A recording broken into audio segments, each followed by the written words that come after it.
this is an iterative thing. This is a generational thing. If we're really lucky, this becomes a craft that we get to see the forefathers and sisters and brothers and they others go out, and we see this new hue coming in. And I got to say, for those of you who are a little newer to the game, man, we are being put in our place, because this whole, oh, kids these days and the youngsters is like, nope, y'all are better than we were.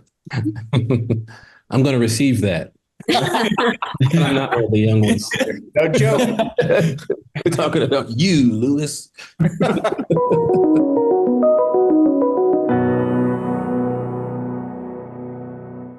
Thank you all so much for being here. And can I just say, damn, what a lineup. Thanks for having us. Before we get started, I just want to acknowledge that also nominated in this category is the late, great Treat Williams for his work in Feud, Capote, and Swan. Wow. Yeah. True journeyman actor. And I've been following my entire life. I don't know if any of you ever worked with Treat, but I'm willing to bet many of you were touched by his career. Certainly. I'm old enough to have seen Hair, the first time it came out in theaters. I was a teenager, and I knew I wanted to be an actor. I was hoping somehow, some way I'd, maybe be a stage actor or something, but watching him was really inspiring. He just came from nowhere, and it felt possible watching him to maybe do something. Mm-hmm. I remember that, and then seeing him in Prince of the City and going, oh, wow, okay, so he's got that big a range. And then what he did in Capote and the Doves, I thought was, what a perfect capstone to a really, really diverse and interesting set of choices he made in his career. And weirdly, he looked about the same in Prince in the City as he did. Yes. The guy never aged. Well, again, thank you all so much for being here, and congratulations on your nominations. This is actually intended for an audience of SAG-AFTRA actors. And so I usually like to start by asking, how did you get your SAG card? I know for the Brits here, that might be a weird question, but you want to tell me your first job instead? Or I'd actually be curious, because maybe you were working for a while before you got the SAG card. If we want to start with Tom. Yeah, let's start with the British invasion, because you guys are making it impossible for us to book gigs. As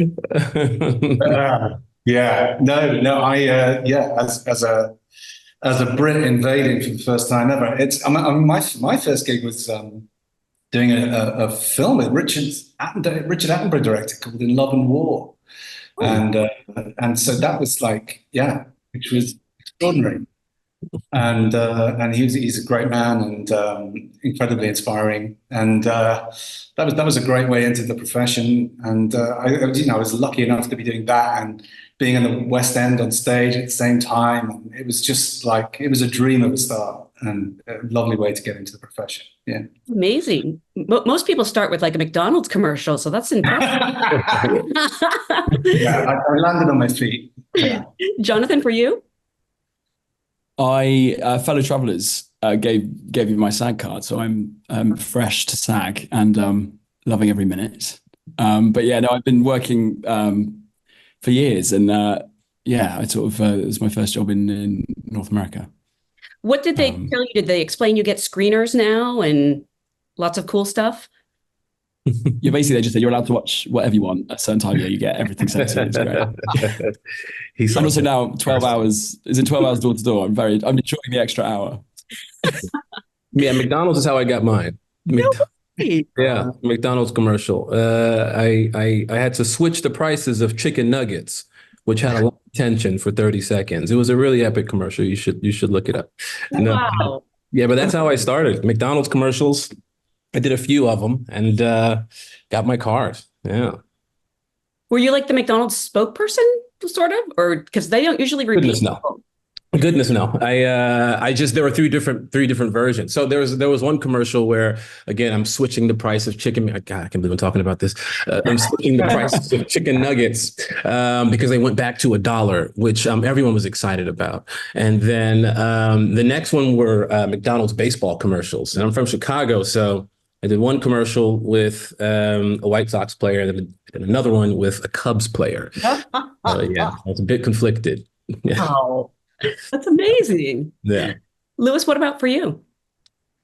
Oh God, I think it was the first thing I did, which was or first thing I got paid for, which was an Amazon pilot with Jonathan Dayton and Valerie Ferris called Heistin. And I was just a fresh out of college, and I had to scramble.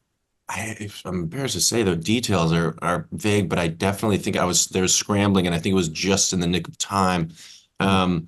But it didn't get picked up, but it was a good show, and they were some dreams to work with. John, for you?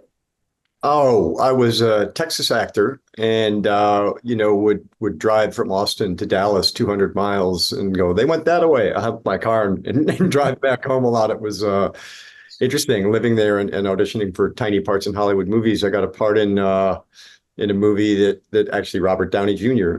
Was in, and he couldn't have been kinder. I was a local hire, which meant that I had to drive to, in this case, San Antonio, on my own and find my own place to stay. Johnny B. Film? I'm sorry? Johnny B. Good? Yeah, well, I was hoping no one would say that, but that's correct. Johnny B. Film, we called it. I was going to leave the title out, my friend, but I'm outed now, and it was a couple of guys I didn't know, and I got a Motel 6 and shot for 3 days and came back home. But I just recall out of the kind of the maelstrom and utter just confusion of my new surroundings, Robert being super kind to me, just being really sweet and telling me that I'd have a chance, even though I was playing pizza boy, inferring that maybe I could have a career someday. It was nice of him. That's awesome. Well, Robert, you were probably a teenager at the time. Johnny B. Good was one of your early movies. Yes, I was always playing basically Milo, his offbeat buddy. This was an Anthony Michael Hall picture. It was Uma Thurman's first picture. And that's the thing. You never know when you're going to be talking to someone who's going to be a Hawks in a minute. And you're going to go, wow. And by the way, it only took 30 years, but still it was worth the wait for me. But that's the thing. And this is why I'm glad that this is something that's done in these Zoomy roundtables, because it goes right back to the level playing field, the rarefied air that we even wind up in this position at all, and how important it is that we respect and are kind to each other, because you just never know. Yeah. Wow. And for you, I mean, you started at a very young age. I think you've called it child labor before. What was your first job? I think I got Taft-Hartley'd, if that's what you call it, for a movie with Terry Garr and Peter Weller called Firstborn. And then I think I wound up doing a film called Tough Turf for New World Pictures with James Spader as the lead. And I think that's where I got my SAG card. So I was good to go by the time I got cast in Weird Science, because at that point it's Universal and it's, John Hughes, and you better have your SAG card. Wow. You just named two huge movies from my childhood. I'm kind of freaking out. I didn't know you were in Firstborn because I had a crush on the kid from E.T. So I remember it very vividly. Yes. Yes. Christopher Crowley. Anyway. Yeah. Anyway, again, congratulations to all of you. And the thing that's kind of interesting is I think most of you are first-time Primetime Emmy nominees. And I know the category of limited anthology movie, this makes it all new roles for you. I'd like to kind of go back to the beginning and ask what sort of initially interest you in playing these characters. And let's start with Robert, because being an overachiever, you actually play 4 roles in The Sympathizer. I don't know if that was your idea, Park Chan-wook's, who came to you for you to be all the white guys, basically. Yeah, it was director Park. Technically, it's 5 because I also played the priest who's... Thank you. Blah, blah, blah. I've always had a little bit of a chip on my shoulder about Peter Sellers, and I thought I'd give him a run for his money. I gave it my level best, but director Park basically said, I'd like you to play all the round eyes in this Vietnamese story. And I just thought, wow, it's exactly what I needed to hear after this experience with director Nolan. where things were very, very concise and very controlled. And then Director Park said, I want you to come in and play. And I have a reason that I'm doing this. This isn't stunt casting. I think it's meant to be metaphoric, that in our eyes, you're all very similar to us in our experience. And he said, and I'd like you to take up that mantle. They are similar and they kind of have the same soul, if that makes sense. But at the same time, you had to create 4 very distinct, and I'm glad you said 5, because for a second, everyone says that you play 4 roles, and I thought you were the priest, and then I started to wonder maybe he's not. Maybe he's just that good, and they got another actor. Well, and real quick, and I'm sure all my compatriots here know, when you wind up with any great craftspeople, they wind up taking your hand and saying, you go, how am I going to do this? Why did I say yes to this? What was I thinking? And then you get involved. And then all of a sudden you have someone who's like, sculpting and doing things and go, oh, great, there's other craftspeople here that are going to take care of the stuff that I don't understand. And I just need to suit up and show up and do my part, and everything's probably going to be okay.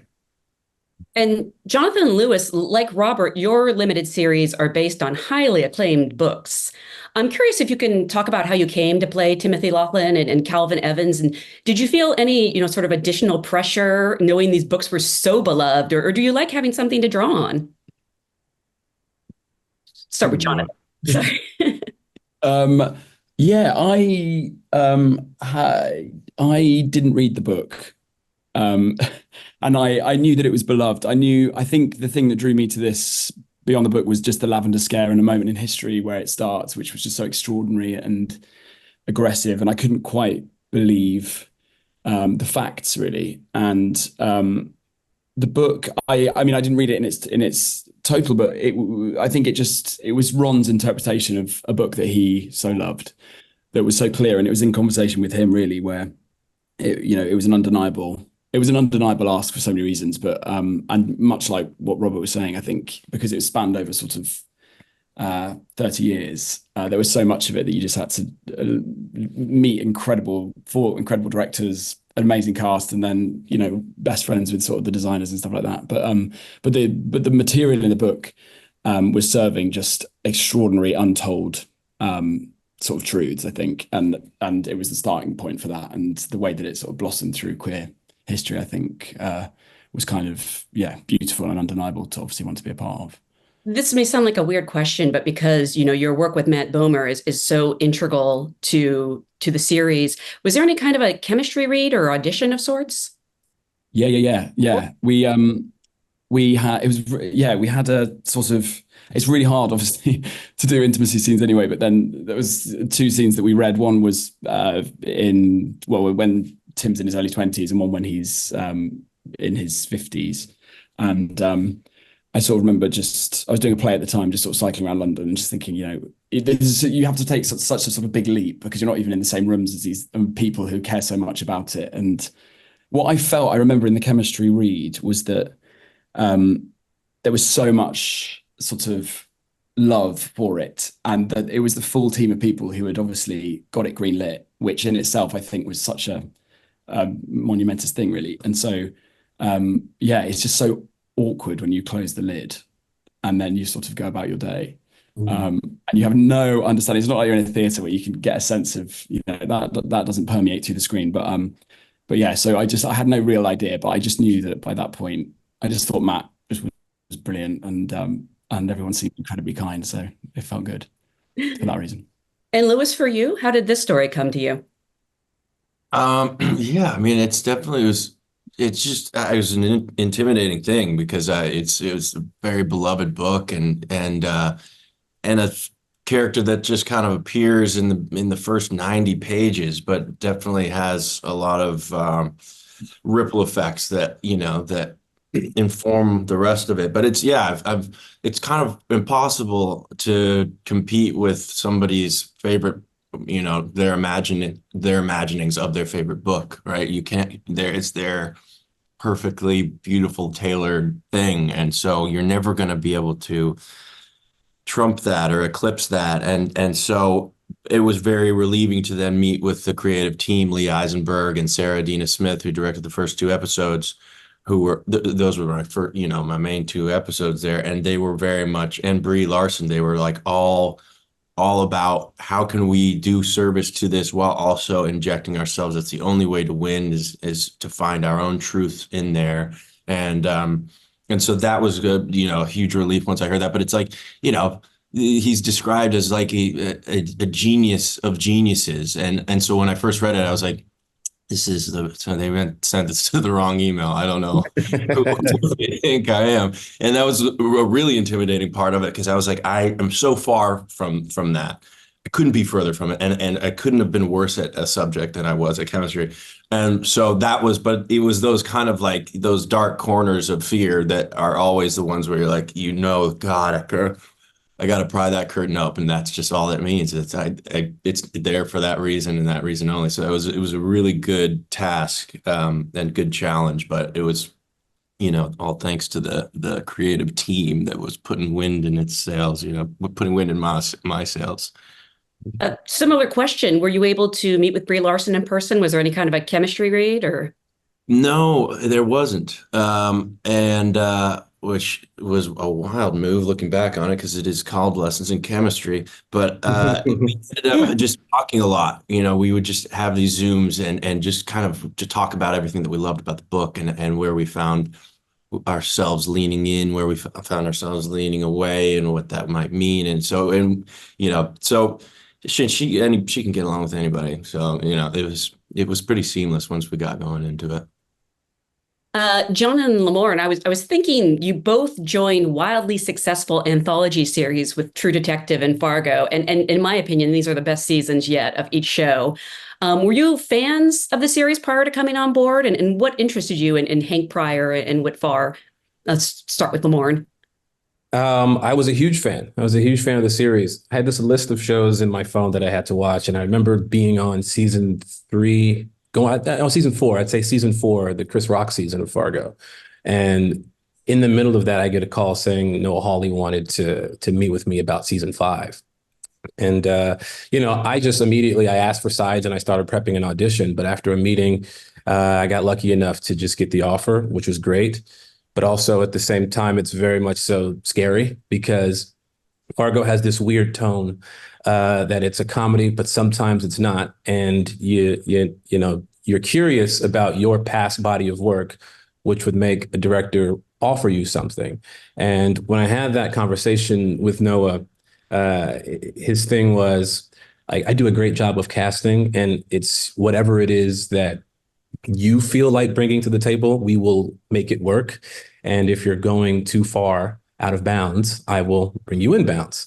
It's like, so just have fun and play. And I remember on days at work where, again, you're playing with tone, you're playing with character, you're workshopping a lot of different things. And I remember doing this hospital scene where Noah just walks past a window, and I'm waiting for a note because this is the first time he's seen me do anything. And he walks past and he just gives me a stare, and then he looks down at the floor, then he looks back at me, and then just goes, and then something's off. And I sat there for the rest of the day going, what the fuck was that? What was that? And then upon talking to other actors, they said the exact same thing. And we had a dinner once, we kind of cornered him, and we went, Noah, what is this? And he goes, I do a great job of casting, It's like, if you're out of bounds, I'll let you know. So that was a pleasure and a joy. Obviously being a part of a show like this is, you could say it's a dream come true, because you're watching something purely for entertainment and escapism and to enjoy it. And then when someone wants you to be a part of that, and a lot of people love this season, I'm just grateful. I'm assuming everyone has seen these shows by now, but I was just so sorry your character didn't make it. Actually, a lot of you die in your shows. I'm thinking of it. Yeah. What's that about? That's why we're here. Yeah, I can tell you with my death scene was interesting, just because there were a lot of things happening rewrite wise in earlier episodes. And so the studio, they were moving pieces around and placing people in different scenes and switching things. And I remember getting a call from Noah saying, I'm going to write something. It's going to be great.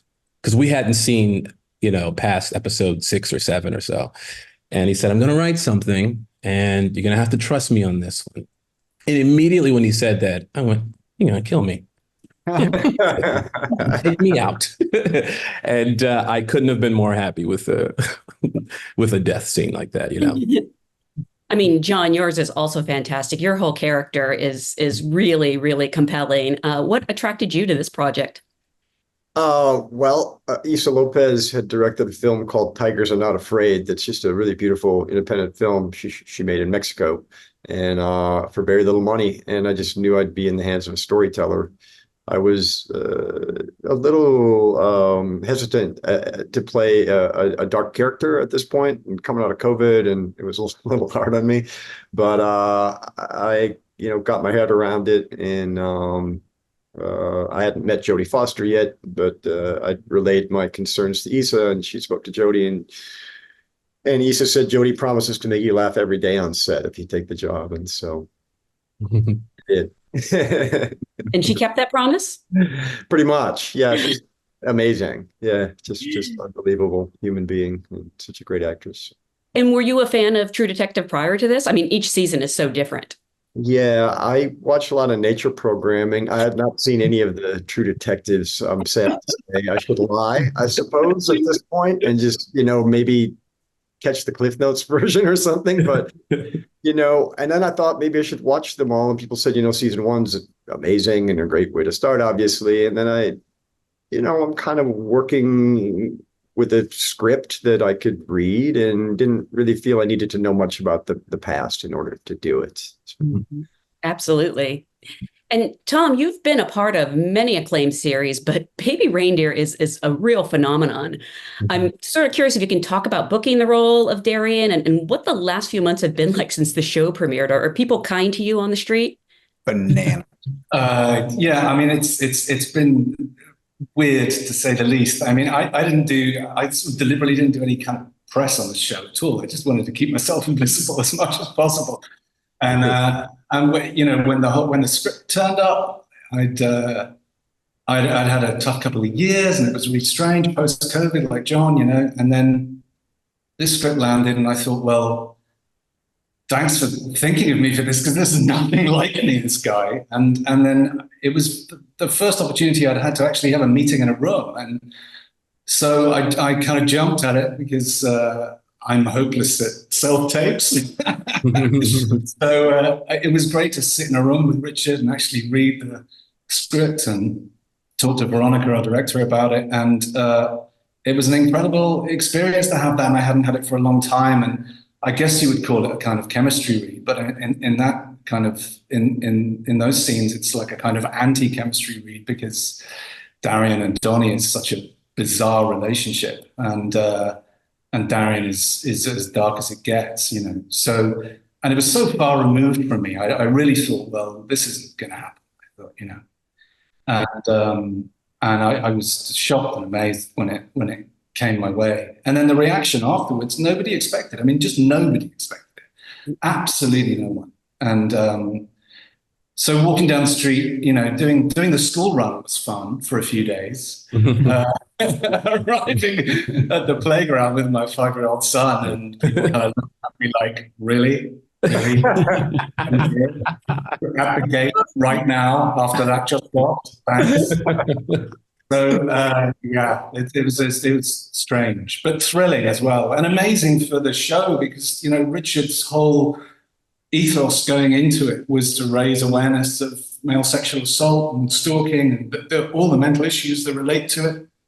And he's very active with We Are Survivors, which deals with the after effects of sexual assault. And so in terms of raising awareness, it has been extraordinary. There's been nothing like it. And so for that reason, of course, everyone is utterly thrilled with the reaction to it. It's been amazing.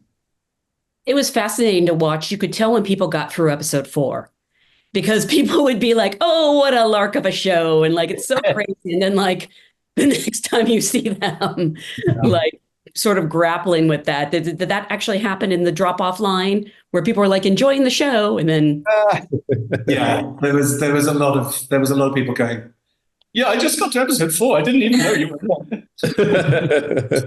And that was a shock because it's like I said, it's just not the kind of guy that I normally play. So no one saw that coming from me, which also is good. I mean, it's kind of clever from Nina and Richard because, Nina who cast it and Richard because you're just not expecting that from me. And so the way Darian turns, the way he's such a walking danger sign is such a shock. Something that I love about that show, though, is that he's not a cardboard villain. Like, you actually make him very complex. And I would say actually the same for John in Night Country. Like, I can't believe how bad I felt for Hank at times. So much empathy. And I know you've all played characters sort of like in this shades of gray. As actors, do you enjoy those characters who are sort of morally dubious? Do you have any hesitation in playing the heavy? I mean, Robert just won an Oscar for it, so probably not. But although some people would say Lewis is not a bad guy. Just misunderstood, I think you'd say. Yeah. For me, I played a lot of heavies, I guess, over the years, and I've learned to be a little particular because not to. It's acting it can be a difficult job, but I've also worked real jobs that are physically more demanding, but there's something about playing these characters and just pretending something over and over in your mind that's disturbing that kind of takes a piece of you. Your mind knows you're in a movie and your body isn't quite so sure, I think, in an interesting way. So yeah, they can be difficult, but they're also really often really, really great parts. So you want to take them. It's a great thing to be asked to do, but I didn't. Those scenes between Darian and Donnie in Darian's apartment, which we shot over like 3 weeks, were every day. It was incredibly upsetting. It was a horrible thing to take home. It was ridiculously difficult to do. But those are the challenges that all actors live for, I think. A few times in my career, in particular on silly, slapsticky sitcoms, you're asked to be a bit nefarious in certain moments. That goes completely against the character that you've established. Someone with a full, complete heart. And so when you're asked to do it, it's a bit of fun because, I mostly play good guys, you know what I mean? With a slight bit of levity to it. But when you're asked to go left of that, it's a great exercise in fun for me. Because I think deep down inside of all of us, and maybe I am just speaking for myself, but there is a little bit of an asshole inside of everyone. And I think in life you do well to not expose that or express that or behave this way. But on camera, every once in a while, when you get a chance to do it, you can say, well, this is the writer's fault. And I blame this on the director and the producers in the studio. It's not me. So I get lucky every once in a while. Robert, you've obviously played both sides of the spectrum effectively. Do you have a personal favorite? I mean, I think I can speak to the collective. I'm not seeing any sadists on this particular Zoom. There, but for the grace of God, go we. And I always appreciate when oftentimes it is the somewhat more endomorphic and sensitive among us that can actually effectively do these things because it's what the audience doesn't sense that affects them most. And to see the discomfort that I just heard, the take it home with you. We let ourselves be haunted a little bit by this to try to hold that mirror up to nature. I mean, I think this year in particular, my brothers, has been a fantastic kind of, the many different shades and what we're trying to go through. It's so weird too. I look at all the correlations of like even in fellow travelers, 60s, 70s, and then into 80s. And Sympathizer is kind of stuck in this Vietnam area. And I think we're all contemplating something. I'm just so glad that the pandemic is over and we're back to storytelling as opposed to just surviving. Yeah. And Jonathan and Lewis and Lamorne, you kind of have this, the opposite unique challenge, which is that your characters are in many ways they're so good and we root for them so much. Sometimes that can be perceived as boring, but you make these characters so dynamic. I don't know if there's a trick to that or if you're just, trying to be as authentic as possible. I mean, I guess there's a number of ways you can be a good guy, and not make it completely boring. And a lot of that, I guess, is it's the choices you make as a performer. You know what I mean? Sometimes you got to go bold or you got to go big, but still keep keep your heart about yourself, keep your wits about yourself, and just, fit the puzzle of the script, fit the puzzle of the project that you're doing, but just make sure you're giving the audience something. At the end of the day, we forget that it's still entertainment.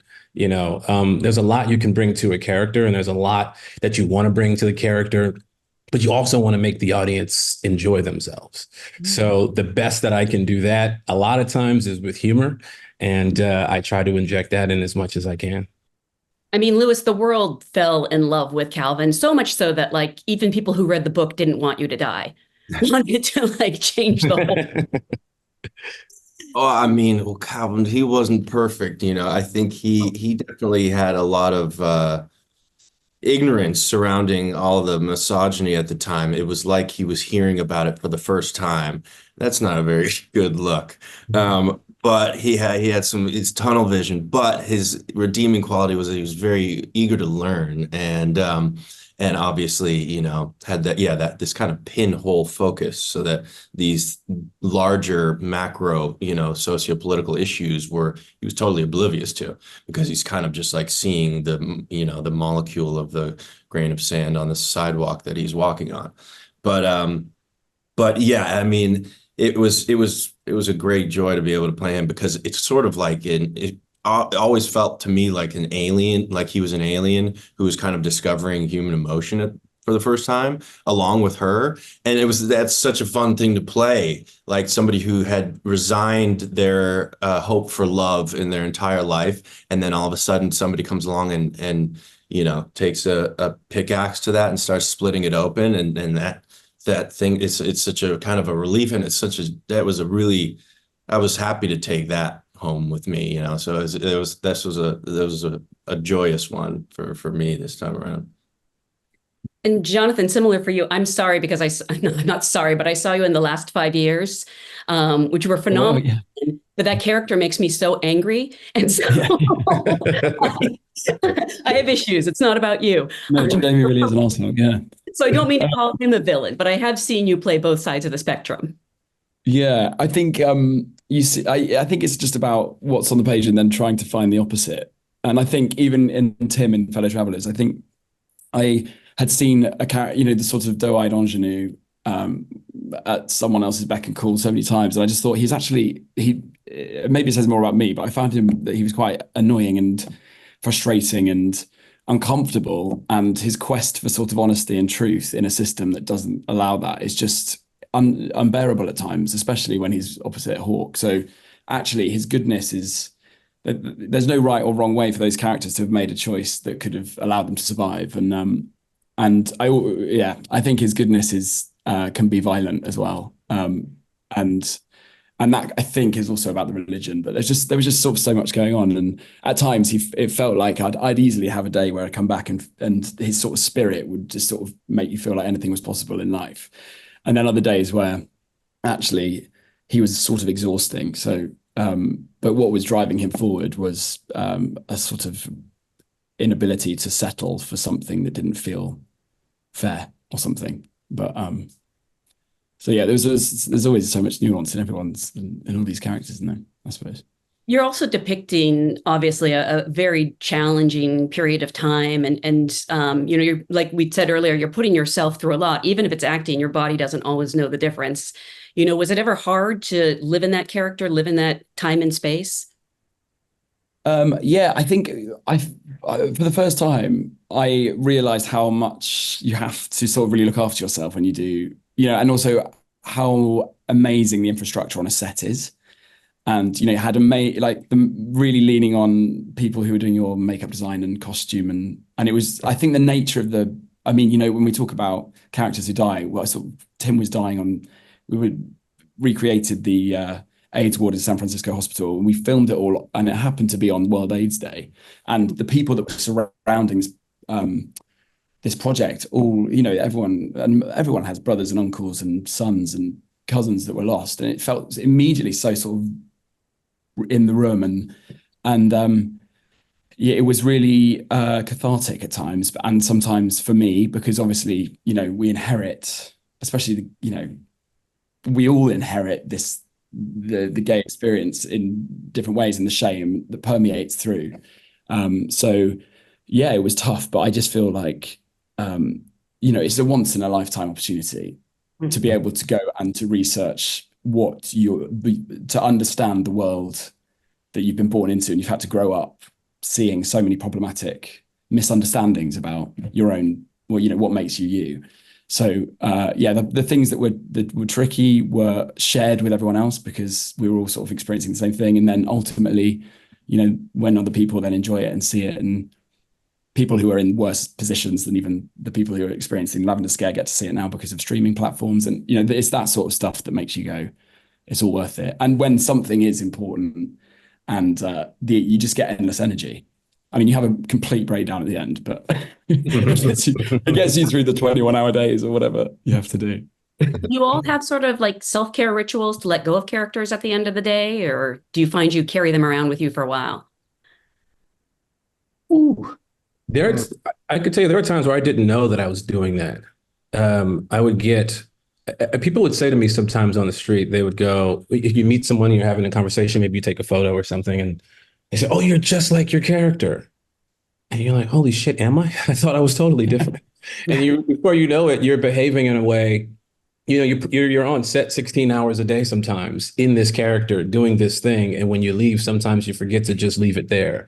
And you become as silly or as not silly as your character, whatever character you're portraying. And that has happened to me numerous times in my life. But normally what I like to do is sleep as much as I can and let them do nothing. Because as you all know, we don't get many opportunities to sleep. So that definitely helps me, sitting at home doing nothing. Yeah, it's all torture. Yeah. For the Sympathizer in particular, I was just thinking today, because I'm getting ready to do this play at Lincoln Center, and I was like, debut, I believe. Yes, this is so different, cool. And then I go, wait, what did I do last time? Oh yeah. On the Sympathizer, every morning I would show up and immediately the glue guns came out and the hair's getting pulled back, and I just shaved my head to make the wigs easier. And I was essentially I was a canvas for the special effects makeup guys, and then go to work. So the close down ritual to me was to realize whether it's the exterior stuff that we've all had to do or the interior stuff that we have to shake off, we just have to do that rainbow reset every night and every morning and go one more time into the breach. And it's why, again, I think all these performances and all these projects, honestly, more importantly, this year, are all the kind of things that you say, you know what, that was worth the sacrifice. Something different, something new. The best season in the history of these like legendary shows, something like Baby Rain. I mean, these things that are like innovations and iterations. It's just like, I feel like we're in a bit of a renaissance. So sometimes the close down is, fellas, you just have to feel like this is worth it. What we're doing fucking matters. And so take it on the chin and go do it again, because, it's not always like this. Yeah. And was it fun though? Because you look like you're having really a lot of fun. Yeah. Okay. Yeah, the gnarlier it gets, the more of a ball we have. I just need to pause and say, Lewis, dude, I've known you since you were going to school with Indio at Wildwood. You're an awesome drummer still, but I know now you're a multi-hyphenate. And I was upstate at the Jiva Theater with your dad when I was younger than you doing regional theater. And I'm like, this is an iterative thing. This is a generational thing. If we're really lucky, this becomes a craft that we get to see the forefathers and sisters and brothers and the others go out, and we see this new hue coming in. And I got to say, for those of you who are a little newer to the game, man, we are being put in our place, because this whole, oh, kids these days and the youngsters, like, nope, y'all are better than we were. Yeah. No doubt. I'm going to receive that. I'm not one of the young ones. No joke. We're talking about you, Lewis. Any under 50s. Anyone else have any self-care rituals they want to share? I wish I did after Baby Reindeer. I tell you, I really do, because I think my wife, like after, the number of times I just sort of put my head in her lap and had a quiet weep, I think was too many for her. It was hard, you know, it was really hard. So now I need to work on what on earth my self-care ritual is going to be from now on. I mean, one thing that I learned from, I was a social work major in North Carolina, and I did a service, like a practice at this homeless service center in Asheville, and had this great mentor, Asia, who, you know, those social workers, their burnout rate is so fast, and they're like the most resilient people I've ever met. And I asked her the same question, and she said that she came up with a visual cue on her drive home. It was a telephone pole or a mailbox. Every time her body passed it, she had to, commit and agree to this personal agreement that she was entering a new passage in a new kind of mental plane, and none of that was allowed, you know, after that telephone pole. It's a hard one to use, because, you know, sometimes you're like, you get home, you gotta get ready for whatever's going to be happening the next day. But I actually, Robert, I think it was what's that photographer's name? Sam something, and he does interviews. Oh, yeah. White. Yep. Sam Jones. Sam Jones. You had a great interview with him I listened to, and it always affected me, which was it was about the tightrope walk of being hyper focused and all in, and also the value of being relaxed, and sometimes it depends on the day what is going to be more important, and sometimes it is letting the telephone pole really exist for a reason, and like ignore everything, and then when you arrive on set that day, allow whatever fumes are going through your brain and ears and eyes to just take control, and that no prep can really, if you're open to, I forget how you said it, I'm butchering it, but if you're open to those things, that no prep can really compete with that kind of wavelength of freedom and relaxation. Yeah, it's giving yourself a break. Hawks, I talked to Foster, and I know what it was like via her. So I want to know how y'all just dealt with the elements. Like, how did you even warm up afterward? Well, you know, Iceland was very dark because it's so far north. It was very near the Arctic Circle, but it wasn't as cold as growing up in Minnesota, where I did, which was lucky. It's kind of a little chillier than in New York winter, honestly. It just gets because it's unique location. It's very, you know, northerly latitude wise, but gets warm air to it somehow through jet streams or whatever. But there's a wind that was hard, and just constantly dark. So there's a lot of vitamin D being taken. Dude, that's my worst. Yeah. Well, you know, as far as someone who, you know, likes to wake up late on a day off, you can get up at noon and you're still up before the sun rises. So it's exciting. And he had it better than us. Calgary was -40 or -30 every day filming this show. Yeah. We had it better than you, my friend. Calgary is tough. Yeah. Well, I know we're out of time. I want to thank you all so much for taking the time to be here. On behalf of the SAG-AFTRA Foundation, I want to thank you for sharing your experiences, processes, and craft with the audience. Best of luck to all of you at the Emmys. Thank you so much for being here. And Robert, I hope this is the second best ever. Oh, this is easily tied for first of the best interviews ever done in the history. Chris Nolan. Great job, fellas. Love yous.